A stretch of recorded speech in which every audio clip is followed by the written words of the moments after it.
Good morning. So I'm a little late, and I'm due at please have a seat. National Cathedral at a little after 11. But good morning. Today we've got some good news. Good news about the economy. For the sixth month in a row, inflation has come down. Measured over the last 12 months, it has fallen 6.5 to 6.5%. That's down from 7.1% the month before. It's down from 9.1% this summer. Inflation is now at its lowest level since October of 2021. When we look at just the last 3 months, we see that inflation fell to 1.8% on an annualized basis. It's down from more than 11% in the first 3 months of last year. So the data is clear.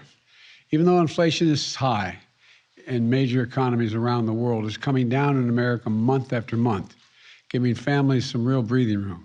And the big reason is falling gas prices. My administration took action to get oil onto the market and bring down prices. Now gas is down more than $1.70 from its peak. And that adds up to a typical family with 2 vehicles to a savings of $180 a month, every single month, that stays in their pockets instead of being spent at the pump. Food inflation is slowing as well. Last month, we saw the smallest increase in food prices in almost 2 years. And much of that increase was due to the avian flu outbreak, which has driven up the egg prices around in the United States. It's not just gas and food prices, though. When we look at what economists call core inflation, which takes out energy and food, we see welcome news as well. Core inflation is down to the lowest level in a year. Over the past 3 months, core inflation has come down to 3% on an annualized basis. That's down from more than 6% at the beginning of 2022.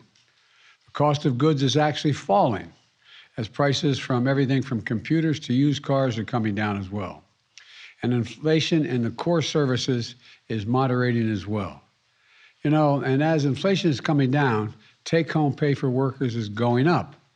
Workers' wages are higher now than they were 7 months ago, adjusted for inflation. Wages for lower income and middle income workers have gone up even more. It all adds up to a real break for consumers, real breathing room for families, and more proof that my economic plan is working. When I came to office almost 2 years ago, the economy was flat on its back, as you'll all remember. Millions of people had lost their jobs through no fault of their own. Millions who kept their jobs saw the hours and paychecks cut. Hundreds of thousands of small businesses permanently closed their doors. People were hurting badly. That's what we inherited. The pandemic was raging and the economy was reeling. We acted decisively to put in place a new strategy that would rescue the economy from the pandemic downturn. At the same time, we laid the foundation for a stronger, more resilient economy for decades to come. An economy that grows from the bottom up and the middle out. Now, 2 years in, it's clearer than ever that my economic plan is actually working. Here's what we've learned just last week. Unemployment is the lowest it's been in 50 years. I'll say that again, the lowest unemployment rate in a half a century. My first 2 years in office were the 2 strongest years for job growth on record. We created nearly 11 million jobs, including 750,000 manufacturing jobs. And there were 2 of the strongest years ever for small business creation as well.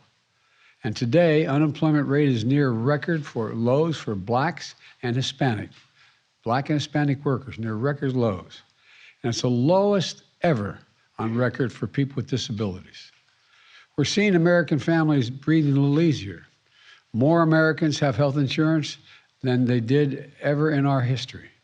Fewer families are facing foreclosures today than before the pandemic. And we still have more work to do, though.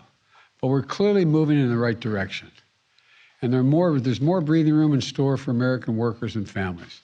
Starting last week, as of January 1, a month's supply of insulin is now capped at $35 for seniors on Medicare. Some were paying hundreds of dollars every month for their insulin, but not anymore. Starting last week, if Big Pharma raises prices faster than inflation, they're going to face big penalties. Starting last week, Americans can get tax credits when they install energy-efficient appliances in their homes, like heat pumps or solar panels, or when they buy electric vehicles. These were all pieces of what that big law that we passed last year. Now they're kicking in, and Americans are starting to feel the benefits in their everyday lives. But that's not all. We're seeing historic investments in American manufacturing turn into new factories and new jobs from Arizona, Ohio, Georgia, New York. Companies have announced nearly $300 billion in manufacturing investments here in the United States since I became president. Instead of exporting jobs like we did for decades, we're now creating jobs and exporting product.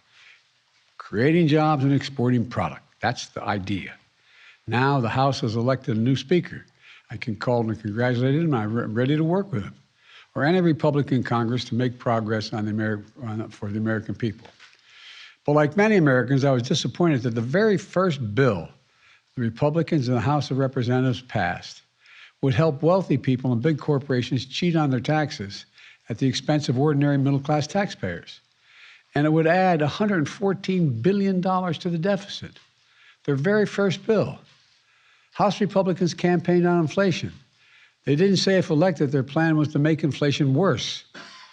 Plus, House Republicans have introduced another bill, blocking action that would help lower gas prices and help consumers. And on top of that, House Republicans are preparing to vote on a national sales tax bill. National sales tax, that's a great idea. It would raise taxes on the middle class by taxing thousands of everyday items from groceries to gas, while cutting taxes for the wealthiest Americans. And if I'm not mistaken, what they've introduced, it also would totally eliminate the IRS. Feels good, except all gonna be sales tax. Go home and tell your moms. They're gonna be really excited about that. Come on. Is this how House Republicans are starting a new term? Cutting taxes for billionaires? Raising taxes for working families? Making inflation worse? Well, let me be very clear. If any of these bills make it to my desk, I will veto them. I will flat veto them. I'm ready to work with Republicans, not this kind of stuff.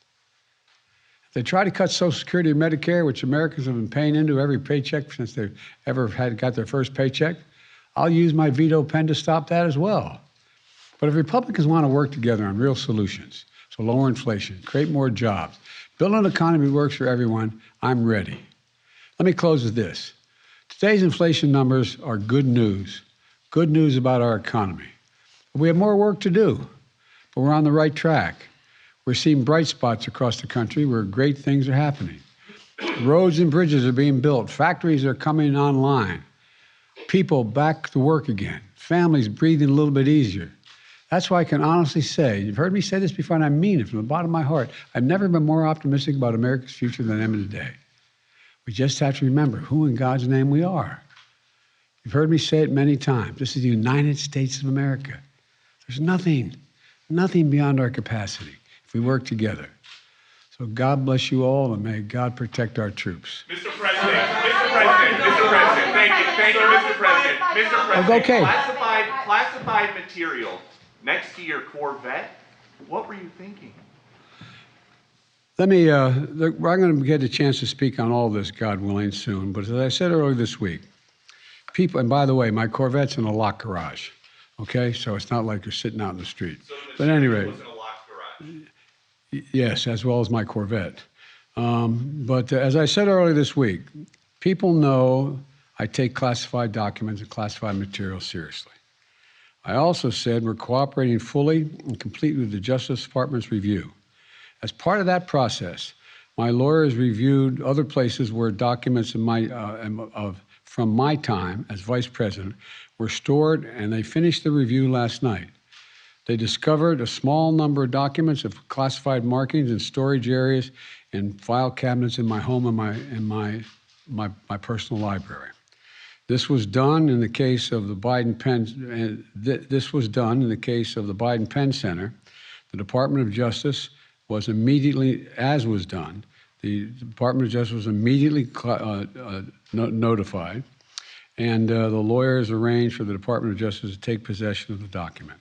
So we're going to see all this unfold. I'm confident. Thank you very much. Thank you. Hey, how you doing? Good to see you. How's the first lady, sir? How's the first lady? She's doing really well. She